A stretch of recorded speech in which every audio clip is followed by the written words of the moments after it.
Does it for us tonight. Thanks for watching. Banfield starts now.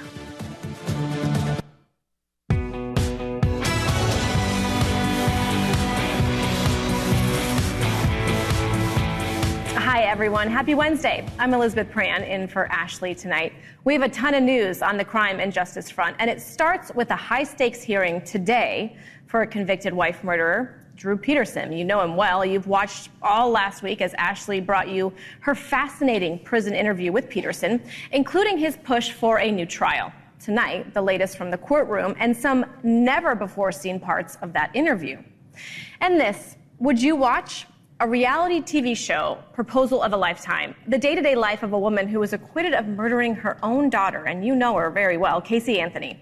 So she's proposing an intimate look into her life to TV bosses across the nation. She was found not guilty 13 years ago, meaning that today she should have a teenager, maybe practicing how to drive or playing sports, or maybe just planning a future. Instead, Casey continues to want all eyes on her. Would you watch it?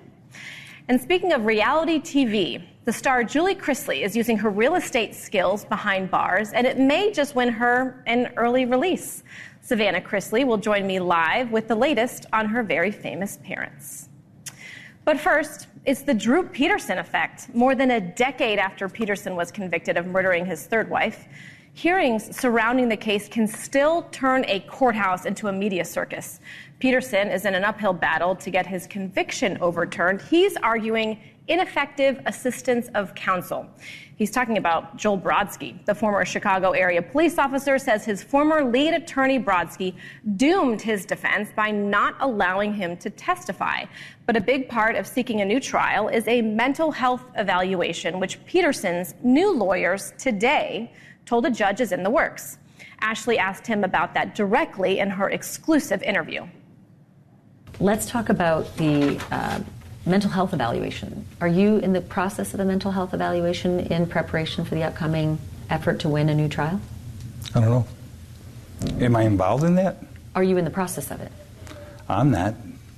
Lawyers are.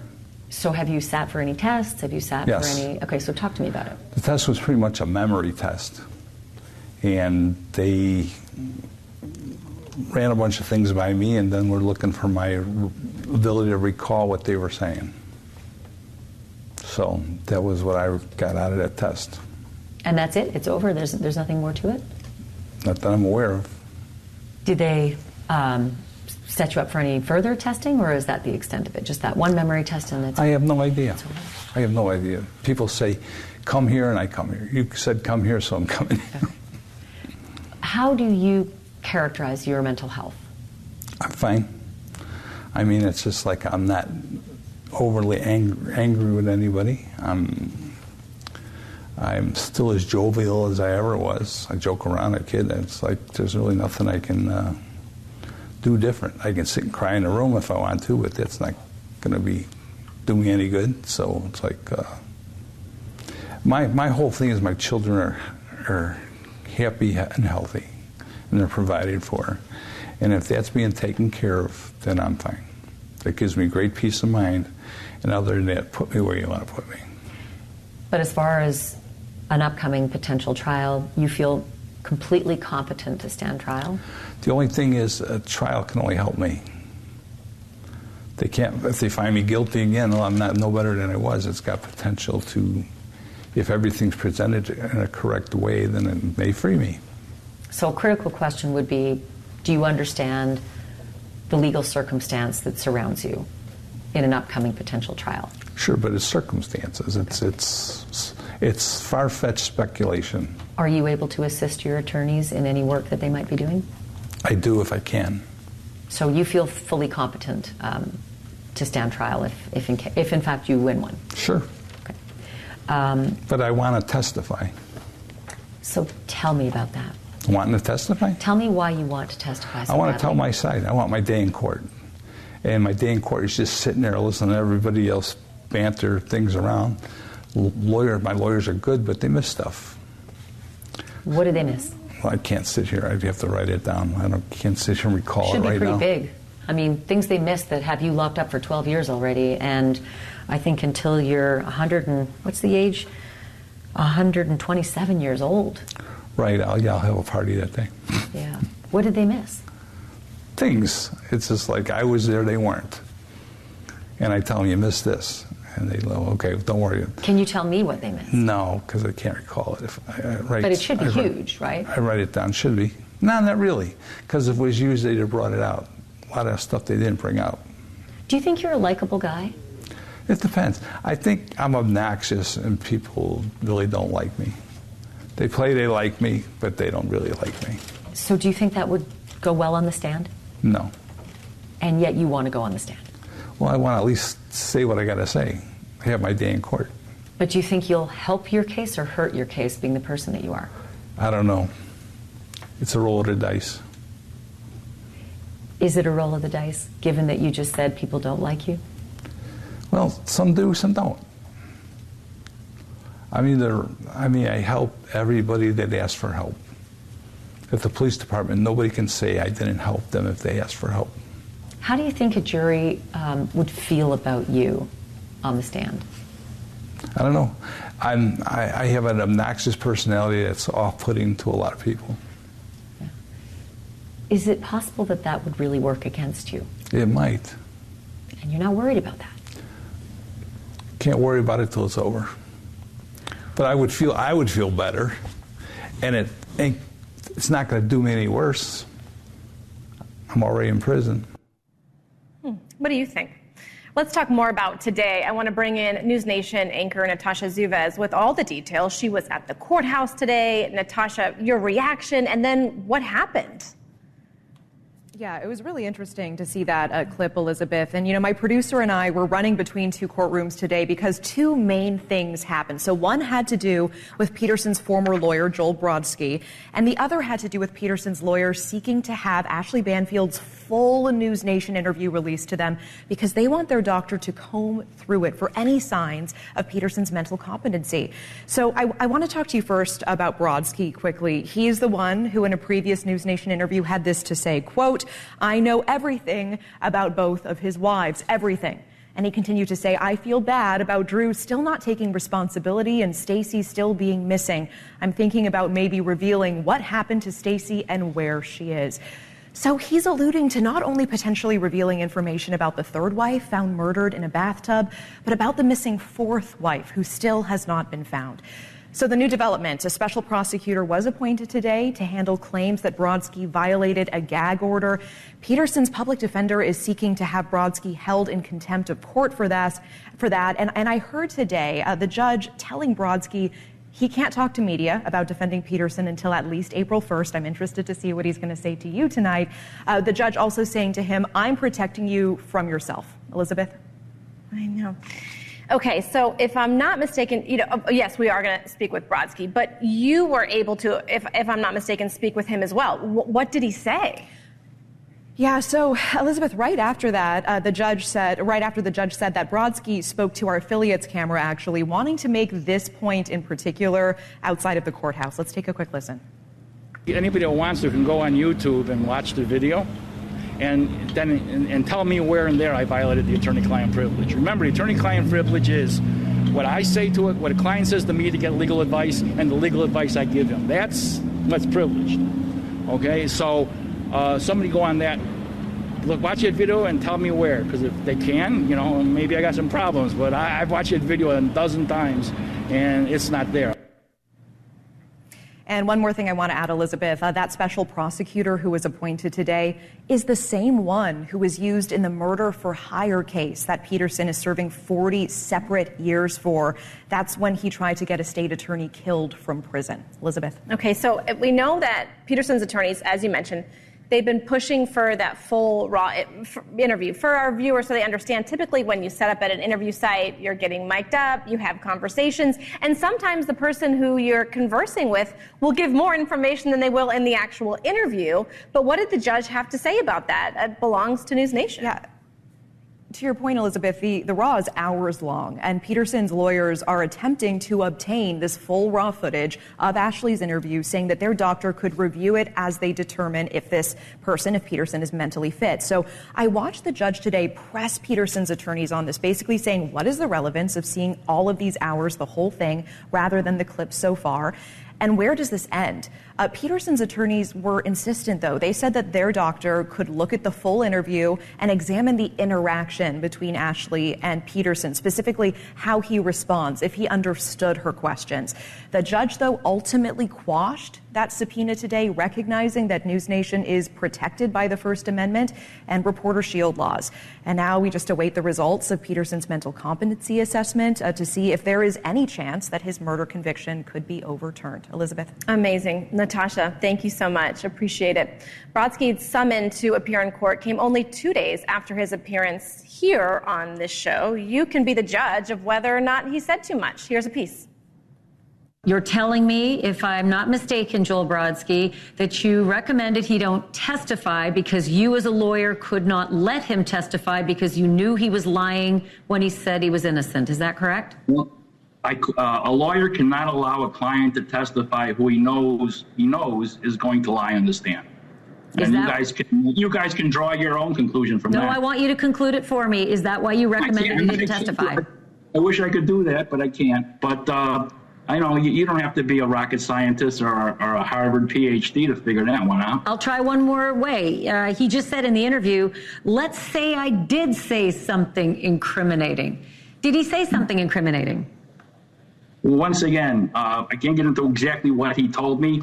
But like I said, I don't know if he knows what he's saying when he makes these ridiculous claims about an ineffective assistant that was denied by the trial court, the appellate court, the Supreme Court, and the federal court. They all said that's not true, that he got good representation. But when he says that I wouldn't let him testify, there's only one reason for that. And, you can draw your own conclusions. But that's the law. It's Rule 3.3A3 of the Rules of Professional Conduct. It's right in the book.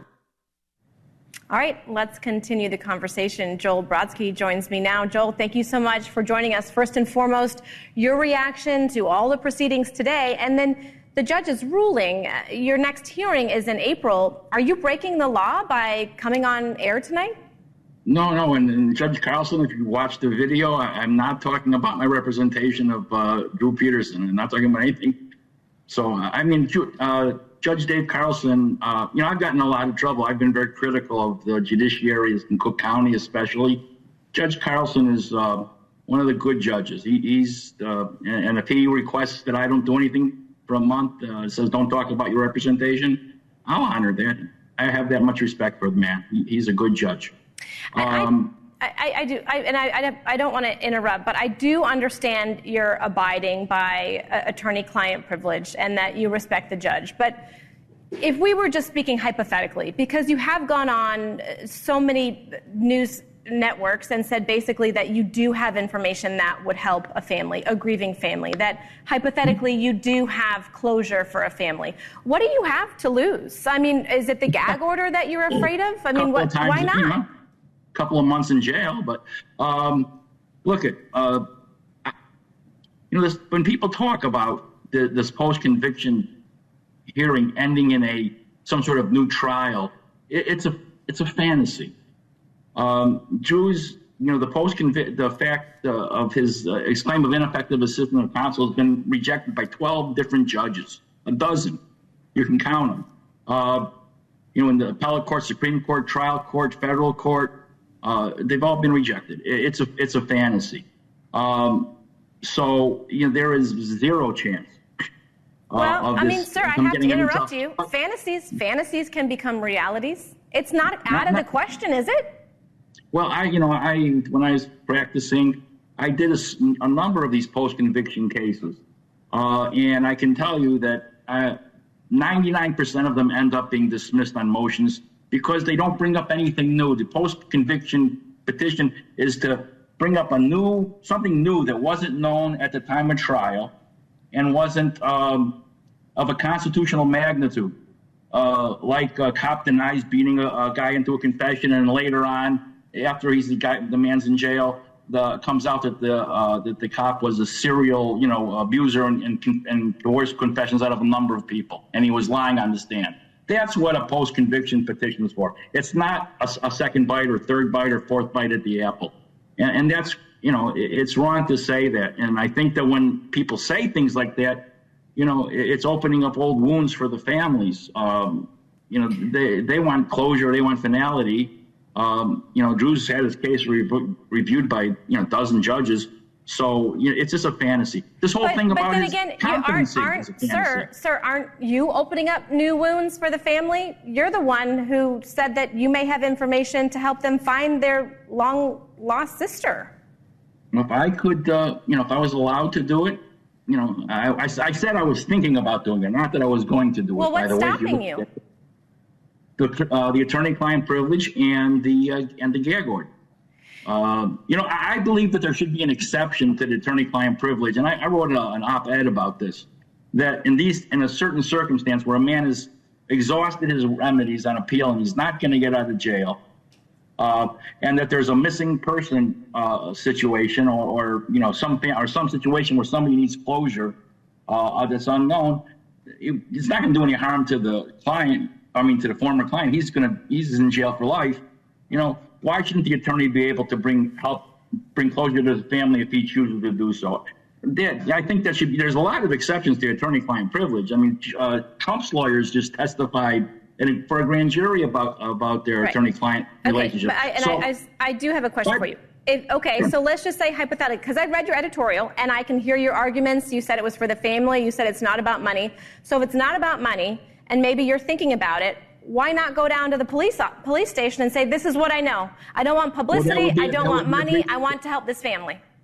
That would be a breach of the attorney-client privilege and a breach of the gag order. And it would be also, at this point, would be disrespecting Judge Carlson, which I have no desire to do. But I mean, what you have to understand, what's very strange here is this. What you have to understand is this.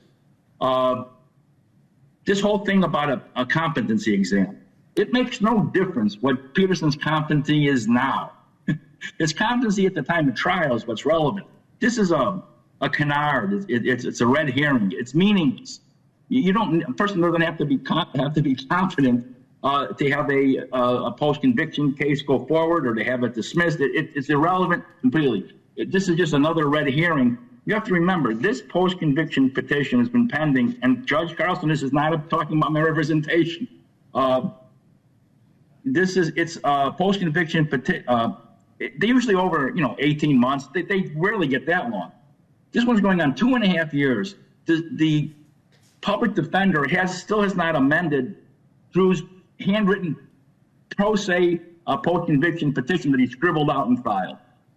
The state's attorney has had a motion to dismiss on file for over 2 years and hasn't sought to have it heard. Why are they dragging this thing out with ridiculous, mental health exams? It makes no sense at all. There's something going on behind the scenes here, and I don't even think Judge Carlson understands what's going on. But to see the state's attorney agree to continuance after continuance after continuance after continuance, and the families have to hear on television that Drew Peterson has a hearing for a new, maybe he'll get a new trial. It's got to be devastating to them. Okay. I'm just going to ask you one last question because I hear what you're saying. You did say that there have been exceptions to attorney-client privilege. Why do you think that this is and should be an exception? And if so, how is that not changing the landscape of the judicial system? That's a cardinal sin. Well, believe me, that I know, and many attorneys that I know have expressed that to me, and judges too. But there's a number of exceptions. I can name a half a dozen of them off the top of my head. The point is this: when a person has exhausted all their remedies, they've made every argument that could be made, and they're going to die in prison. There's no death penalty in Illinois, so he's going to die in prison. There's no argument that's going to change that. Everything's been litigated, and there's something out there that would do a benefit to a family member or the families, a closure. Especially when you have a missing person. A lawyer should be able to, I believe, go to a court, because the lawyer shouldn't make the decision by himself, and say, here's the circumstances. I think under these circumstances, I should be allowed to bring closure. My client won't be harmed. He's never getting out of jail. Okay. Or my former client. And the benefit to the family and to the public is great. Okay, Joel, unfortunately, I'm going to have to interrupt you. I'm getting a rep in my ear, but I hear what you're saying. You're saying it's a benefit to the family. There's no chance that he's going to be a free man. That will be yet to be seen, but in the interim, we are grateful for your time tonight, and we will be following this case closely as it continues to develop. Okay, Thank you again. One quick two-second comment. Yeah. State's Attorney Glasgow should be bringing this case to an end with that motion to dismiss that's been filed 2 years. And if he won't, some of these people have got to be asking why not. He says he's an aggressive crime fighter and aggressive prosecutor. Why does he let this thing drag on, this ridiculous post-conviction petition that has no merit drag on like this and agree to continuance? All right. That's something that I'd like to know the answer to. I gave you the last word, sir. Thank you so much. Oh, yeah, Appreciate that's your 2 time. minutes, 2 seconds, right? Yes, All right, thank you very much. Thanks again. Right. All right, so continue our conversation. How likely is it that Drew Peterson will have his conviction overturned, and could he get a new trial? In just a moment, we'll speak with a veteran prosecutor if this convicted killer cop could actually be set free. You don't want to miss it.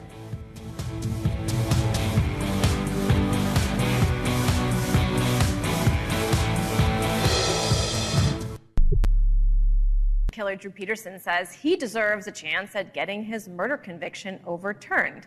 And while he's been on the air tonight, we're talking about Joel Brodsky. Remember him during the trial? He was the boisterous lead attorney during the proceedings in 2012. Well, apparently he refused to let Peterson take the stand in his own defense, hence the new trial request. Peterson was convicted of murdering his third wife and remains the prime suspect in the disappearance of his fourth. You know the story. So Brodsky was in court today responding to the accusations that he violated a 2022 gag order.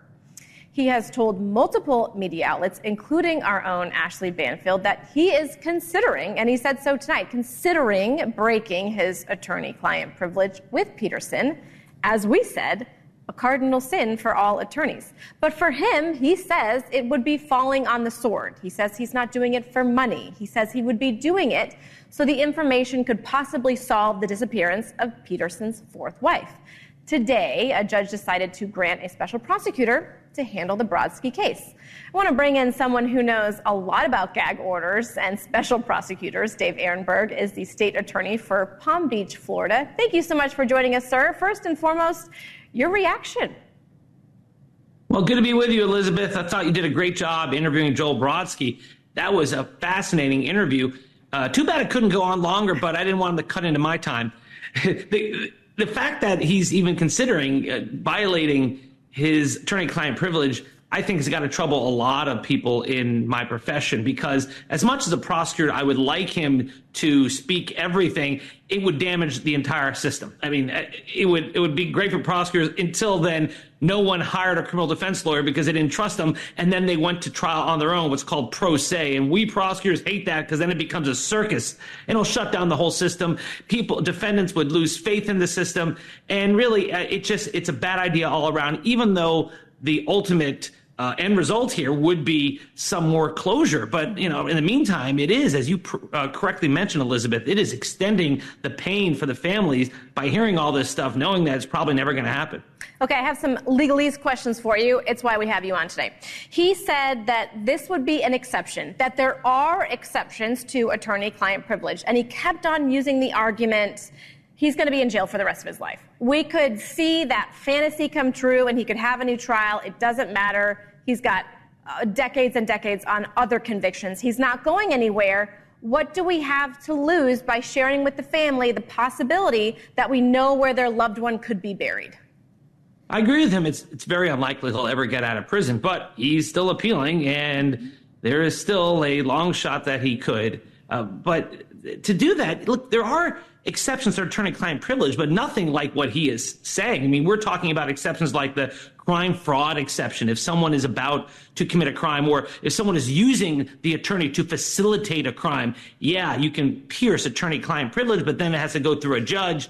You just can't unilaterally come out and say, you know what, I think my client is terrible, and so now I'm going to spill the beans. It doesn't work like that. And also, as much as I respect Mr. Brodsky for coming on the show and talking freely like that, he was representing this bad dude for a long time. So, I wouldn't be that quick to start giving him a badge of honor right now. He says, and I read his editorial, and he talked about how it's not for the money, but at the same time, you look at some of the offers where he could stand to make a pretty penny if he shares hypothetical information. Your take on really, why? Why is he doing this now? His motivation? I don't know. I mean, you get publicity, you could get money, and maybe he does have pangs of guilt for representing a bad guy like this, a murderer for so long. Also, I'm sure he feels offended that the guy is now resorting to claiming that his lawyer, Joel Brodsky, was incompetent. So maybe this is a way to fight back against that, to say, you know what, you keep talking trash about me. I know everything about you. Either way, you can't do it. There's a reason why we have this in all of our rules, and you get disbarred for this, and you get sent to jail for this. It's really bad. And although the gag order, I think, in this case does not prevent him from talking to you like he did, I agree with him on that, he can't go any further. Yeah. Dave Ehrenberg, you're the best. Thank you for breaking this all down. Of course, it's a story that's not going away, and you saw the media reception today. We're all into it. Thank you so much. Thank you, Elizabeth. All right, we have some breaking news to share with you. The armorer on the Alec Baldwin film Rust has been found guilty of manslaughter, involuntary manslaughter. We find the defendant, Hannah Gutierrez, guilty of involuntary manslaughter as charged in count 1. We find the defendant, Hannah Gutierrez, not guilty of tampering with evidence as charged in count 2. Hannah Gutierrez was in charge of the prop gun when cinematographer Helena Hutchins was killed during the filming back in 2021. You know the story. In today's closing arguments, prosecutor says Gutierrez repeatedly failed to maintain proper firearm safety. The defense said that she was a convenient scapegoat, but the jury deliberated for less than 2 hours, and Gutierrez faces up to 18 months in prison. Her attorneys plan to appeal. Here's what one of the jurors told NewsNation outside of the courthouse. While you guys were in there, it was pretty quick that you guys came to a decision. What was the things that you guys took into consideration, and was the thing that really convinced you guys that she was guilty? It was a lot of the safety issues, that she could have paused work, stopped, cleared it all up, and just never did. Well, the story's not going anywhere. Alec Baldwin was practicing, as you know, a cross draw on the set when the revolver fired a live round, but he's also charged with involuntary manslaughter, and he's due to stand trial in July. We'll be following it. Still to come, proof that truth can certainly be stranger than fiction. A woman acquitted of murdering her own daughter says she wants to give the public a, quote, intimate view of the day-to-day challenges she faces as a single woman. Here's the catch, though. Would you watch it if it were a reality show? That's coming up next.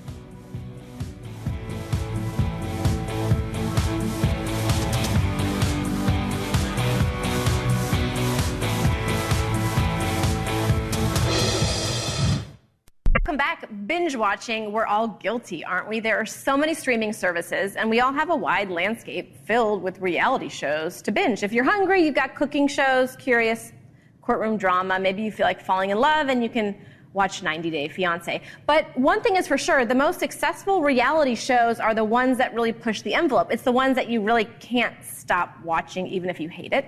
So this might bring you back. Look at how much reality TV has changed. This is only 2 decades ago. This is the cover of People magazine 24 years ago today, March of 2000.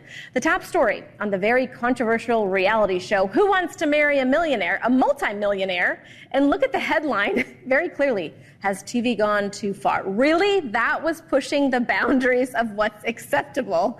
The reason I bring it up is because Casey Anthony thinks that you want to binge watch her. That's at least her proposal to TV execs. Casey Anthony, the top mom. You remember her 2011 acquittal for the murder of her darling 2-year-old daughter, Kaylee. It's not a show yet. It's just in their proposal stage right now, but networks are looking at it. I want to bring in NewsNation national correspondent Caitlin Becker. Okay, one of the headlines I saw that said it was a controversial woman. She was not found innocent, she was acquitted. So where is the controversy? It's not this or that. She was acquitted, not guilty, not innocent. So she's a controversial figure? She'll always be a controversial figure, of course. I mean, there is such a large section of people who, like OJ, think that she did murder her daughter. And so therefore she will always be somewhat controversial. And I think the issue here is you have this being proposed to television shows. We can go into what the proposal is a little bit, but she's already had her moment telling her side of the story and what it was like for her and really diving into the criminal trial. That was a special on Peacock. This is basically Live, Laugh, Love, the Casey Anthony story, and I don't know who in the world would want to watch that. Well, I'm sure we could find someone. But my question is, she's going to be an executive producer on the show. She's controlling the narrative. So are we going to see like a 37-year-old woman swiping on Tinder, or I don't know, whatever the dating sites are? I'm not dating, but is that what we're? It certainly sounds like we want to see how she lives her life and what it's like to be a single woman now. And her opinions on things, I don't know who would want her opinion on things, but like you said, there are probably people who would want to watch it. But there was a network executive who spoke to the New York Post anonymously, and here's what they said. It would get a large audience initially, but what's really that interesting about her life, plus the backlash would be huge, not worth it. I hope someone else has the blank to buy it because I definitely want to watch. And the backlash for whatever network may pick this up, if one does, is really what this comes down to, because we know that she was acquitted. Mm-hmm. There's a group of people, a large group of people that think she did it. There's probably a much smaller group of people that think she didn't. It doesn't matter. What it boils down to is the fact that the reason you know Casey Anthony's name and I know Casey Anthony's name is because her 2-year-old daughter was found dead in a trash bag. So to parlay that fame into a reality series about your life is not a good look for a network, no matter how you feel about what she did or did not do. Okay, not a good look, and our executive producer just mentioned that Peacock did get flack. But if you mentioned the ratings, and I remember we were glued to it. So could you say the good outweighs the bad? You know, what is in it for these networks if they do? Because the backlash seems like it's going to be there. What is the plot twist? What is her selling point? What is in it for them? I don't think there is one, and that's probably why there isn't a bite on this yet. The fact that she had this Peacock series that had debuted, I think it was 2022, and she already has this relationship with that network, and they would probably be her first group that she would go to. It doesn't seem like they've picked it up or anyone else picks it up. It seems very toxic, and it also doesn't seem like what she's going to do is talk about anything from the past. She had that moment. It was the Peacock series. It seems like she wants to distance herself from the crime. I don't know how, as a parent, you can ever distance yourself from the fact that your toddler has died. So if she's not going to touch on that, you're going to get people who are going to come in droves for the first 2 episodes, and then they're going to abandon a sinking ship. So I don't see an upshot for a network. And before I let you go, and I could be wrong, I didn't see anything obviously mention her family, you know, the family drama. It's not like we're talking about a Kardashians episode where we talk about the father and the mom. What I did see is that you're going to be introduced to people who were going to give you've never met before, like friends and supporters of her. It kind of sounds a little bit narcissistic, if you will. I mean, at the heart of every kind of reality show, it's a little bit narcissistic. True. But certainly in this case, she doesn't have a relationship with her family because she has accused her father of not only sexually assaulting her, but of having a hand in Kaylee's murder. So they're certainly not going to be involved. And I don't know why anyone would give a hoot about the people in Casey Anthony's life. I don't think I'm tuning in, but I might be hate watching if somebody picks it up. The first 2 episodes. Thank you so much for joining us, Keelan. I appreciate it.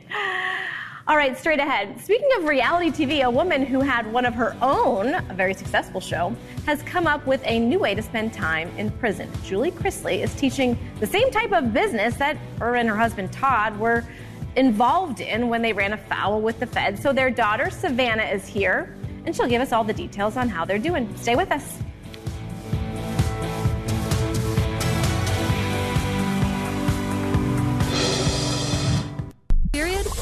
Sudden gushes happen. Say goodbye gush fears thanks to Always Ultra Thins with rapid dry technology that absorbs 2 times faster. Hello, clean and comfortable. Always fear no gush. Welcome back. Reality star Julie Chrisley may have just found the key to an early release from prison. It's kind of would put her there in the first place. Stay with me. So she and her husband Todd starred in the hit series Chrisley Knows Best.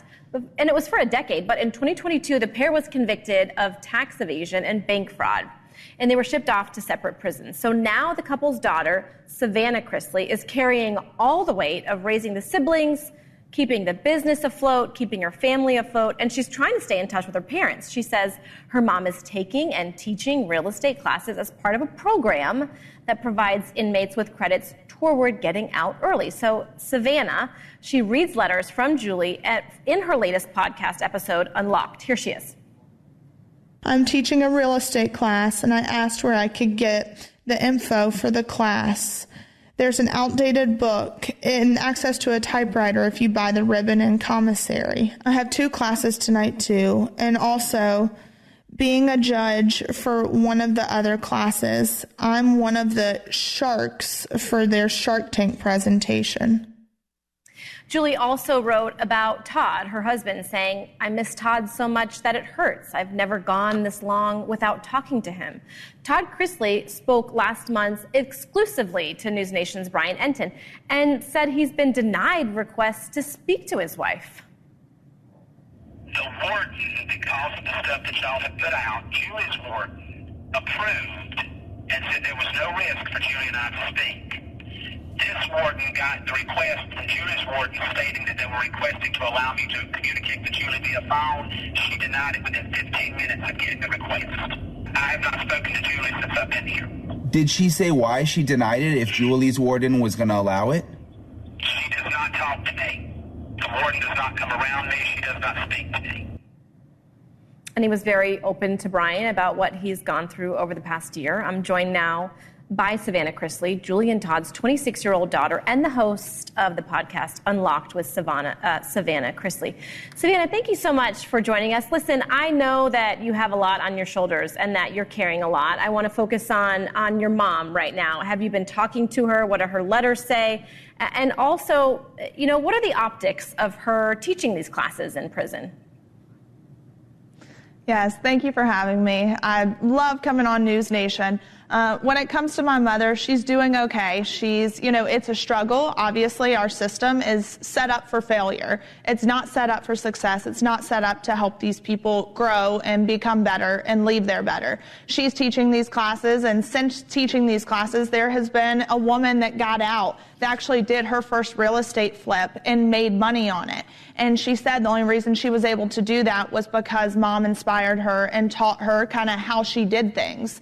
And to correct a statement that was made, the real estate didn't cause my mother to end up in prison. It was government misconduct, prosecutorial misconduct, overreach, and the corruption just runs rampant. Okay. I hear you, and I hear what you're saying. The optics, however, I hear you. The optics of her teaching real estate, and I know, but the tax evasion and the bank fraud, it's all really tied together, arguably. Would you agree? I would not agree with that. For people that do their research on this case, they would see that my mother's name was not on a single bank loan. When she was charged with 7 counts of bank fraud, the government never one time showed a single bank loan. And the main prosecutor on our case, Thomas Krepp, is now at the FDIC and is no longer at the U.S. Attorney's Office. And they will not give us an answer as to why he has been removed. Okay, looking forward, they are going to be headed to court for an appeal in April. What will the argument be there? Will she be using the fact that she is working with other inmates as perhaps an early release? I think our main focus is to focus on the government overreach, the prosecutorial misconduct. You had an IRS agent that lied on the stand, and the government's excuse to that was it was a harmless error. It's not a harmless error when it puts people in prison for a combined 19 years. So you have huge Fourth Amendment violations. There are so many errors within the court. And the judge that's over our case, she was overturned, I want to say it was 10 times alone last year. So I think there's some major errors within the courts, and that's what we're looking forward to. Okay, the two have not communicated, but you've been able to communicate. I understand the visits have been less and less. You are shouldering a lot, but I want to know how your dad's doing. Yeah, he's doing, honestly, I would like to say he's doing okay, but since speaking out on NewsNation with Brian, there has been insane retaliation. I mean, they are blocking he and my mother's emails. He has been charged with, speaking to Brian, so they are retaliating against him. And the warden there, Warden Salisbury, I mean, the corruption just runs deep. When it comes to the expired food that NewsNation reported on, you can actually subpoena the prison and find to where they filed a BP 100, and they've transferred the expired food to the women's facility 2 hours away from where my father is. They just did this on Thursday. So our federal prison system is broken. You have Senator Warren as well as others that are calling for just a total revamp. What is your family learning from all this? I think I know for me personally, what I'm learning is to not always trust what you're told. You have to do your research, you have to dig in deep, and you have to stand firm for what you believe in. Because at the end of the day, there's more corruption than you realize. Okay, and of course, we're unfortunately running out of time, but we're happy to hear that your mom is also healthy. I know that she had a health scare this week, and I understand that you're shouldering a lot, so we're grateful for your time, Savannah. Thank you so much for joining us. Thank you. So there's a new breed of bandits popping up in Washington, D.C., and they're really not afraid of your Ring camera. This mailbox looter looked right into the camera and left a message you will not believe. Wait for this story. It's coming up next.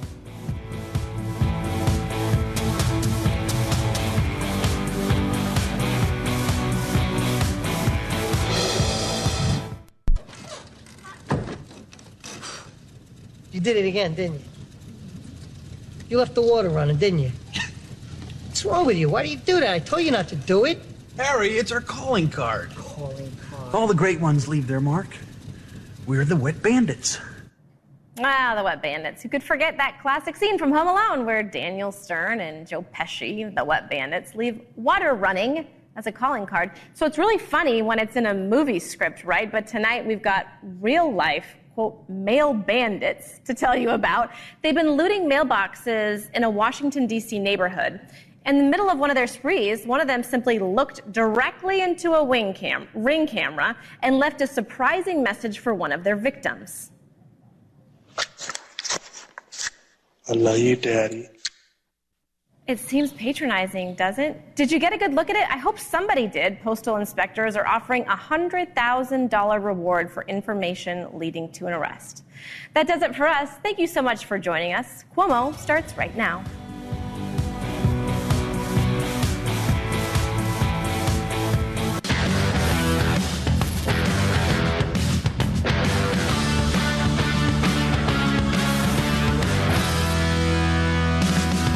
Hey, everybody, I'm Chris Cuomo. As predicted, Nikki Haley is out. So Trump is all alone for the ticket. We'll see who he picks for a VP. Does Haley even have a shot? It's time to start thinking about what will matter most in Biden versus Trump.